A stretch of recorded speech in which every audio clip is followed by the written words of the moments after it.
The rain was coming down hard when she finally realized who he was, standing frozen in the glass-walled conference room as every executive turned to look at him. Her heart slammed against her ribs. The tired man she had offered soup to, the little boy who slept on her couch. None of it made sense anymore. Before we get into how a single, ordinary night led to that impossible moment, take a second to subscribe to Kindness. Tales, if stories of quiet compassion and unexpected human connection mean something to you.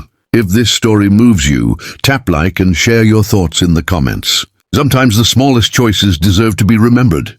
She lived alone in a modest apartment just outside a busy Midwestern city, the kind of place where neighbors nodded politely, but rarely knew each other's names. Her days were predictable.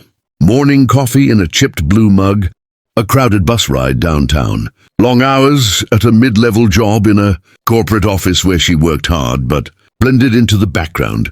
She was proud of being reliable, of paying her bills on time, of keeping her life simple. Still, there were evenings when the silence felt heavier than it should. That night, she was already exhausted before the rain started.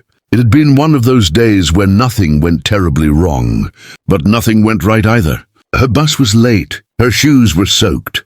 She was mentally counting the steps to her apartment door, dreaming of dry socks and leftovers in the fridge, when she noticed them under the flickering streetlight near her building. A man stood there holding a small boy close to his side, shielding him with an oversized jacket that had seen better days. The child's sneakers were wet, his cheeks red from the cold. The man looked worn down in a way that went beyond being tired. His shoulders were slumped, his eyes constantly scanning the street as if he was expecting bad news to arrive any second. She hesitated. Every warning she'd ever heard ran through her mind. It was late.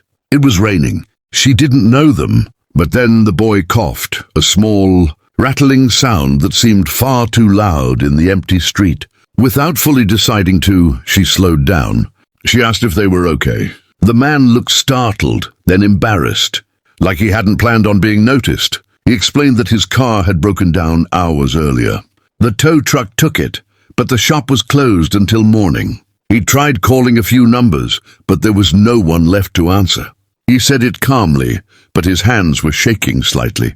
She noticed the boy leaning against him, eyes half closed. She asked how old he was.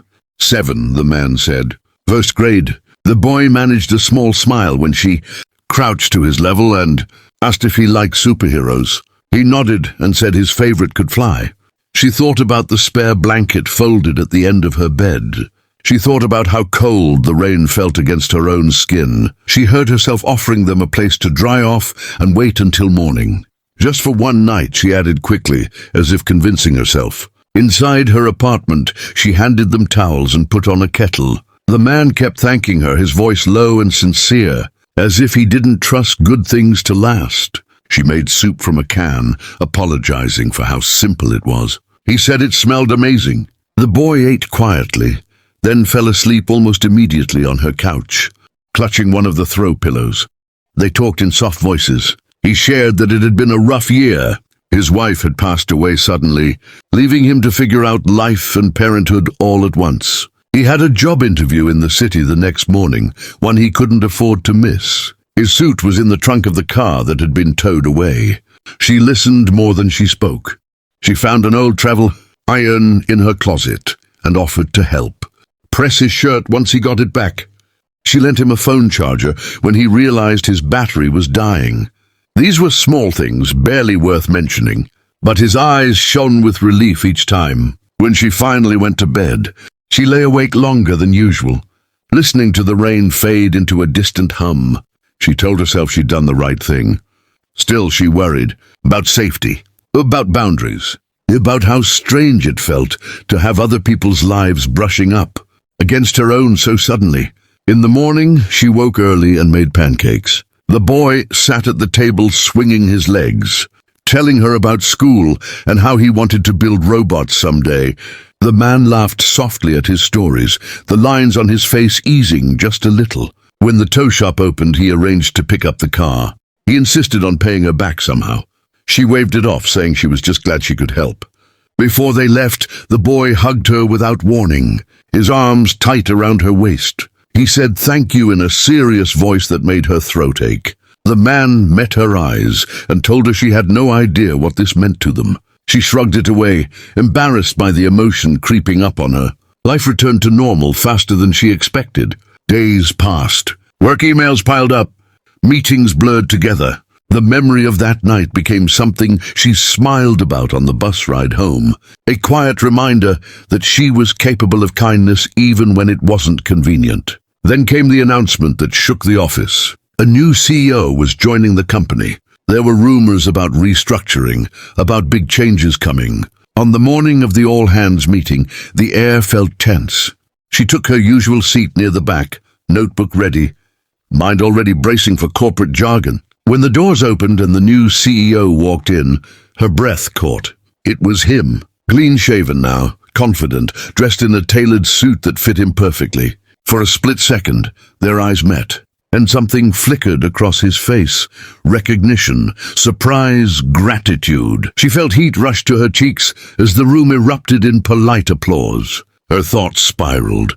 Had she said something wrong that night?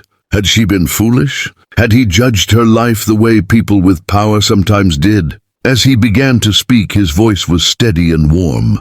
He talked about leadership, about values, about how companies were made of people first, not numbers.